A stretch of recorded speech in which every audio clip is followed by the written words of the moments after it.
Welcome to the InfoWars Nightly News. I'm your host, Melissa Melton, and here's what we have coming up for you on this December 19th, 2012 edition. Tonight, calls from mainstream media and politicians for Obama to revoke the Second Amendment by executive order. Then, Obama advances his plan to bankrupt the coal industry and your family with new CO2 limits. And TSA-style sexual assaults come to the highways of America. All that and more tonight on InfoWars Nightly News.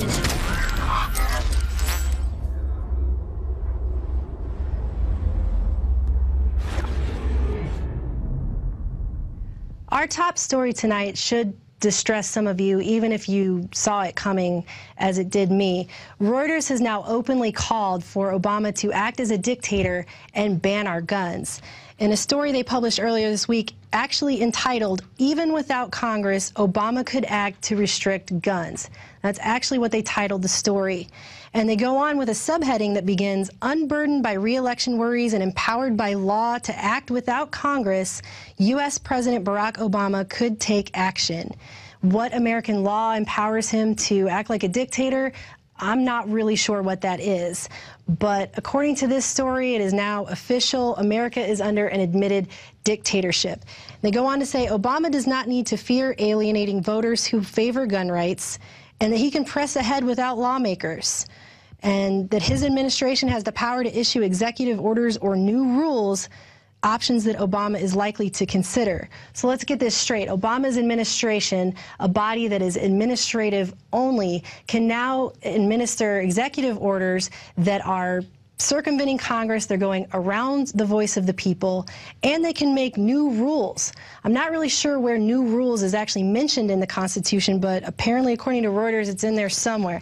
They also go on to discuss the fact that Obama's U.S. Justice Department appointees have been busy studying ideas for gun control ever since the Gabrielle Giffords shooting.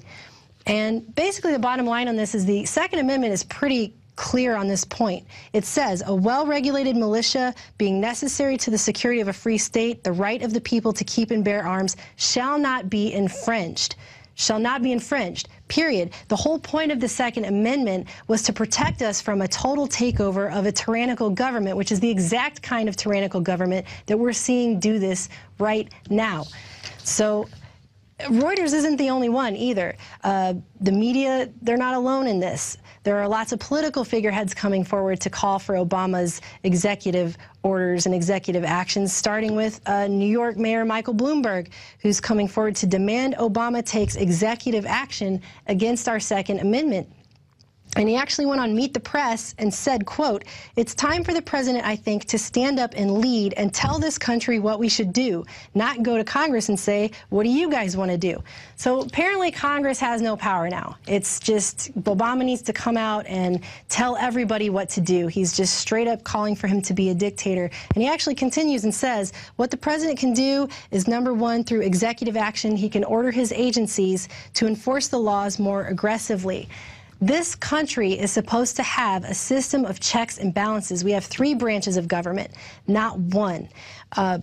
This is not an executive branch with a dictator sitting on a throne at the top that just rains down rule over everyone, and then a bunch of other random people that don't matter. It's supposed to be a balance of power between three branches of government.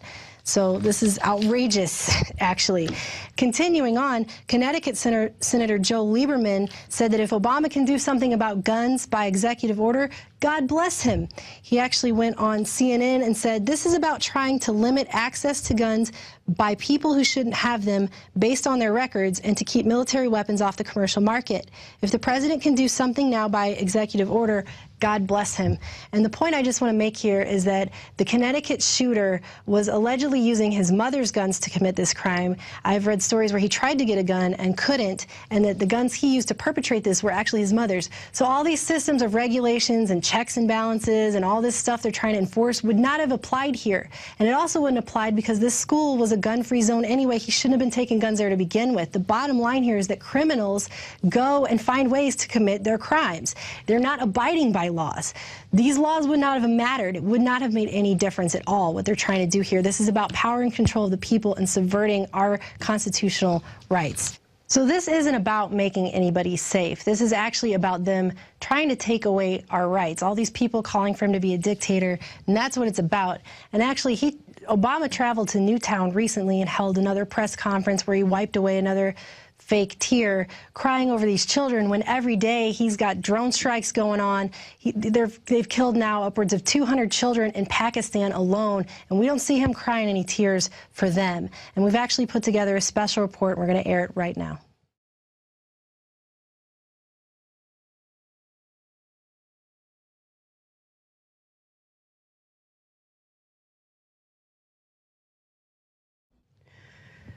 That video should be enough to make any person sick. It's disgusting. It is disgusting that he gets up there and wipes away fake tears while he's openly killing other people's children. This video is titled Obama Orders Child Murders, and it's going to go out on one of our sub-channels. Please get it out to everybody you know, because this needs to be seen. This guy is a hypocrite, and it's disgusting.